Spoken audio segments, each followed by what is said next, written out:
In their minds, we need to go back to a time before the Civil Rights Act, before DEI programs, when only well-connected, wealthy white men could be considered for leadership positions. Now, get ready to lose some brain cells with me, because we're gonna react to a woke Instagram influencer who thinks DEI is a slur, and that if you disagree with all the woke excesses of the DEI movement, you're just a bigot. Buckle up and get ready to lose some brain cells with me as we enjoy this delightful video from an Instagram activist named Blair Imani. Just like woke, DEI has become the hot new slur.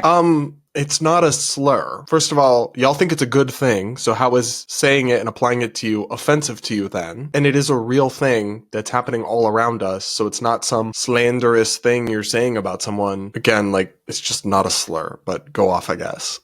But what is DEI, and are DEI hires real? Let's get smarter in seconds. DEI stands for Diversity, Equity, and Inclusion. The acronym has become an umbrella term for strategies within organizations to account for past and present marginalization due to racism, sexism, ableism, and other forms of systemic oppression. In the United States, the 1964 Civil Rights Act made discrimination based on race, color, religion, sex, and national origin illegal, and DEI programs became the way that these mandates were implemented. Yeah, wrong, incorrect.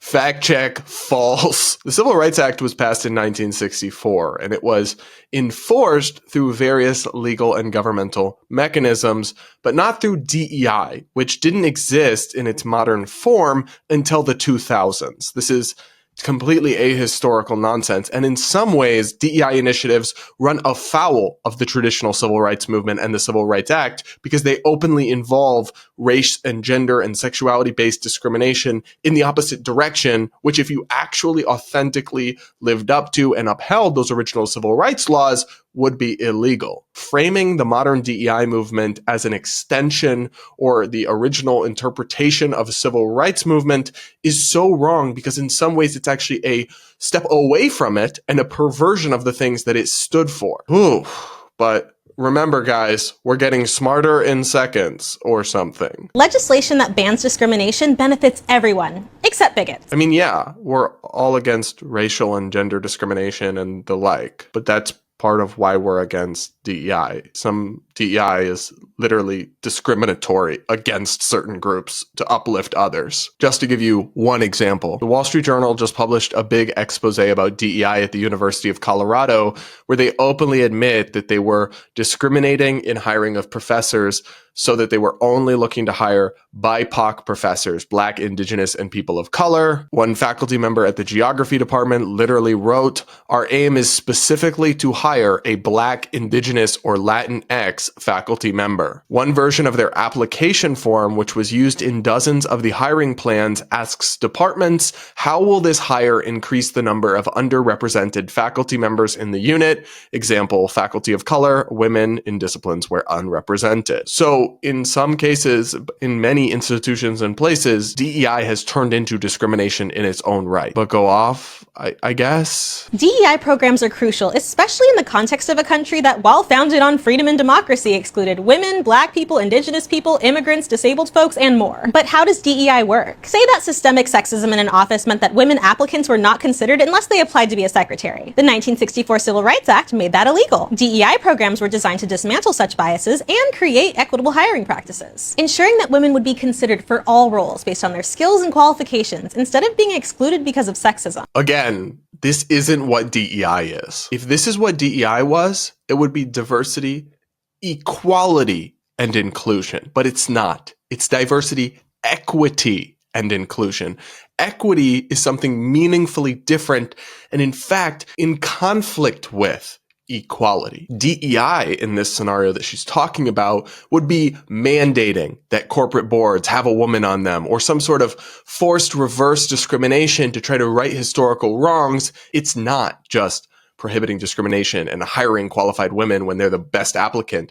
That's what we want. And that's what we want to do by getting rid of DEI. And no, DEI programs are not about lowering standards or checking off boxes based on identities. Except for the part where they literally are. in many cases. I already mentioned this to you guys, but I encourage you to read Trace Woodgrain's expose of it. But the Federal Aviation Administration had a huge hiring scandal where they were explicitly disqualifying tons of qualified people with a personality test that made no sense, and then giving the answers just to people of color, the correct answers that could get them through so they could increase diversity. If that's not lowering standards and just to check off boxes, I genuinely don't know what is. And you can find this at every level of DEI. Not to say that's what all DEI departments do everywhere, but it is a very pervasive part of what these things have morphed into. And when you suggest otherwise, you're just gaslighting us. You're not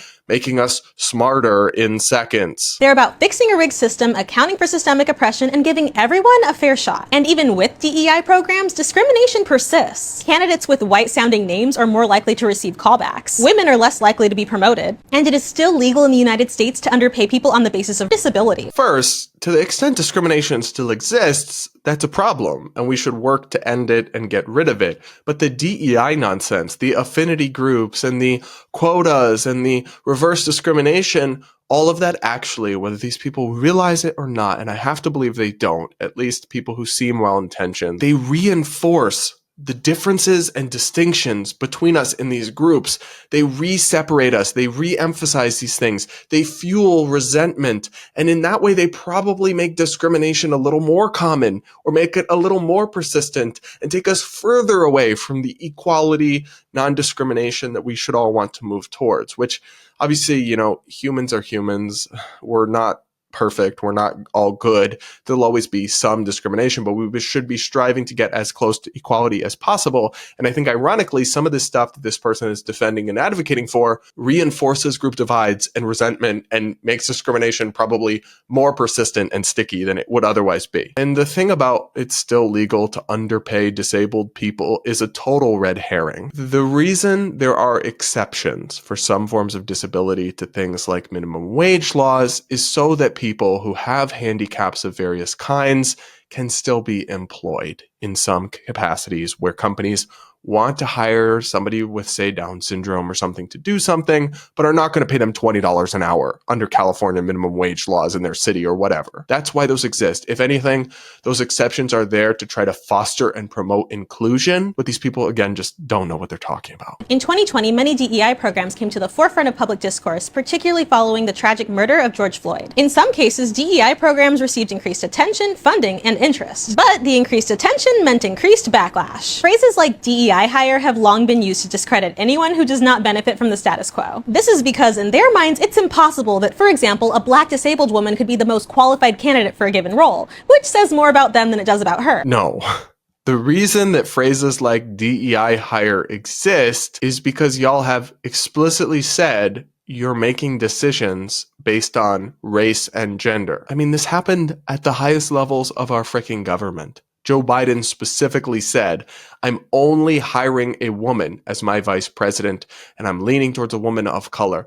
With his Supreme Court justice that he got to appoint, Ketanji Brown Jackson, he said, I'm only going to appoint a black woman. So if then people call her a DEI hire, that is not them being racist or expressing disbelief that the most qualified person could possibly be a black woman. It's acknowledging that that is literally what happened and what you admitted you were doing. And in the case of somebody like Ketanji Brown Jackson, it's actually deeply unfair to her because she was super qualified. She had an impeccable resume. He could have said, no, I'm choosing from everybody, and then just picked her. And then if people called her a DEI hire, there'd be more of a valid critique to that, to people, why people shouldn't say that. But you can't openly appoint people because of the boxes they check off on the census to things and then call everyone bigots if they refer to that person as a DEI hire. Well, I guess you can, but we're just going to laugh at you, not take you seriously. In their minds, we need to go back to a time before the Civil Rights Act, before DEI programs, when only well-connected, wealthy white men could be considered for leadership positions, and companies didn't have to consider anyone else. Bruh, this woman actually just suggested that if you disagree with DEI or you want to roll back with some of this stuff that's been going on in the last few years that's over the top, you want to go back to segregation. You want only white men to get positions? That's not true, babe.